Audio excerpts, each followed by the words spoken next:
Hello, I'm Laura from Worditude, and this video is for you if you have ever struggled to create an ideal client profile, or you haven't created one yet, or you have some kind of resistance around whether that's the right thing to do or not.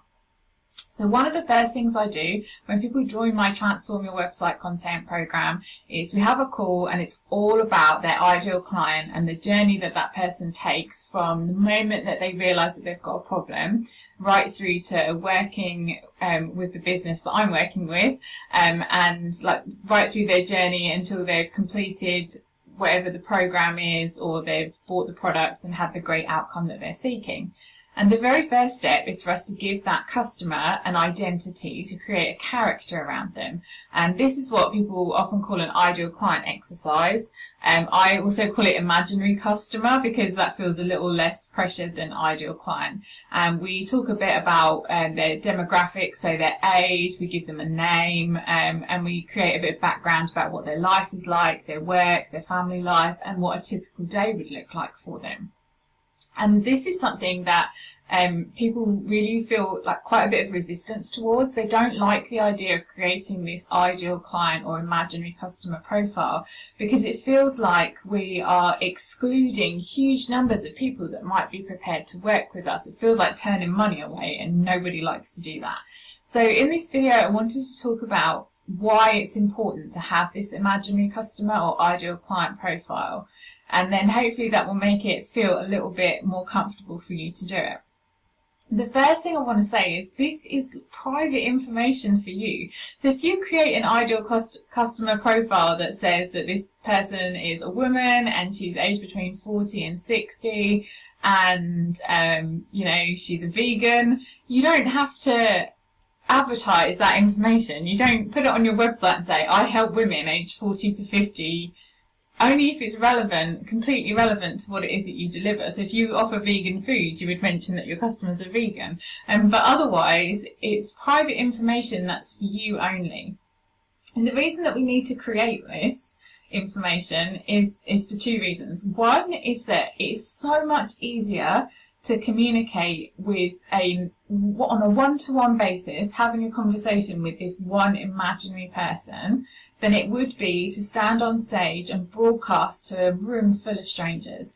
And that's what I like people to use their imaginary customer or their ideal client profile for. When you sit down to write a blog post or a Facebook update or your website content or an email to your list, even though you know how many people are on there, it's much easier if you can relax into it and imagine you're having a conversation with just this one person. And that one person's easier to imagine if you've put the effort into creating a kind of character profile around them. And you hold that person in mind and you think about what it is that they want to hear from you. And it's just so much easier to write the content, to communicate with that one person. If you imagine yourself trying to connect with a whole room full of strangers, imagine how, even just in your body, you probably have a reaction to imagining what that's like to stand up on stage and talk to that many people. So that's the number one reason that I encourage people to create this imaginary customer or ideal client profile, is so that you can get to know them, and then it makes it much easier to communicate with them. The other reason that you need the profile is you need to know how to connect with these people. So as you create their kind of character profile, you'll start to get a feel for where do they hang out online, what kind of TV programs do they watch, what Facebook pages would they have liked, what online content do they consume, how do they read their emails, do they like to sit down at a desk once a week and clear out their inbox, or are they on their phone all the time looking for something to pop up to get their attention. And when you can really dive into the character, the personality of your ideal client, it's going to help you to connect with them. So at the moment, they're a complete stranger to you. They don't know that you even exist. So how are you going to create that connection? You're going to need to use maybe Facebook adverts, maybe search adverts. You can collaborate with other business owners who already have an audience that's similar to the one that you want to get in front of. You can guest post for other online publications. So creating that ideal client profile is going to help you figure out what activities you need to do to get in front of that person. And if you have to create 2 or 3 profiles to make yourself feel more comfortable that you're not excluding vast numbers of people, then do that. But those character profiles are going to help you know what action you need to take to get in front of those people. And there's one last point I wanted to make, and this actually came up in a client call I had towards the end of last week. It came up over and over again with this same client. So we were working on her imaginary customer profile, and she kept saying, but I could work with these people, or I have this type of client, they show up all the time. And I would just keep asking, and are they the people that you really want to be working with? And to take a second to think, oh no, actually that person turned out to be a bit of a nightmare, or no, that's not the kind of work I want to be involved in, or no, I'm pitching for higher end clients now. So there's a big difference between who your ideal people are that you want to target because you want to work with more and more and more of those people.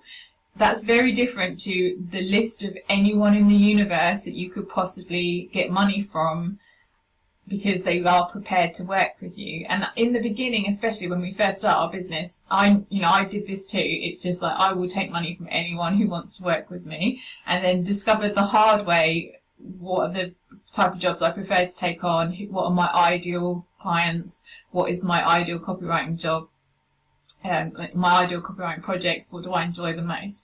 So if that helps you, you can also have two separate lists. So have a list of these are the people who would work with me, these are the people that would pay me to work with them, these are the people that could be my customers.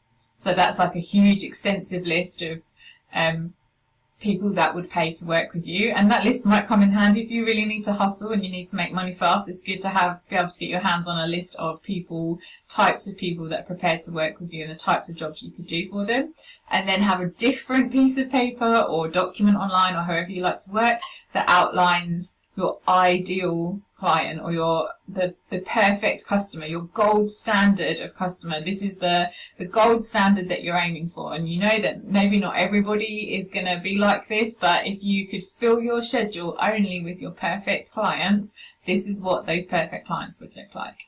And then maybe it kind of gets it out your system if you have these two separate lists. So hopefully you found that useful. I know it feels like imaginary client work, you do it and it can take you an hour or two, and actually at the end of it you haven't made any progress, you haven't written a blog post, or you haven't written a page of your web copy.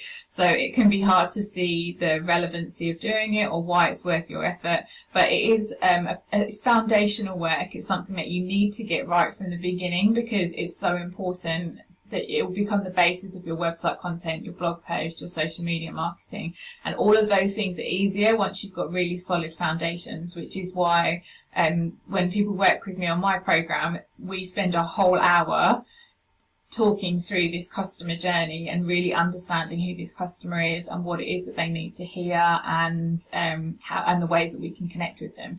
So it really is, if you put the bulk of the effort up front on this foundational work, then the rest of it will become so much easier. So I hope you found that useful, and thanks so much for watching. If you have any ideas for a video that would be helpful to you, or a question that you want to ask, then feel free to tag me in the group or leave a comment, and I'm happy to create a video for you. You will be my source of content inspiration if you let me know what questions you need answered. So thanks so much for watching, and I look forward to hearing from you. Bye!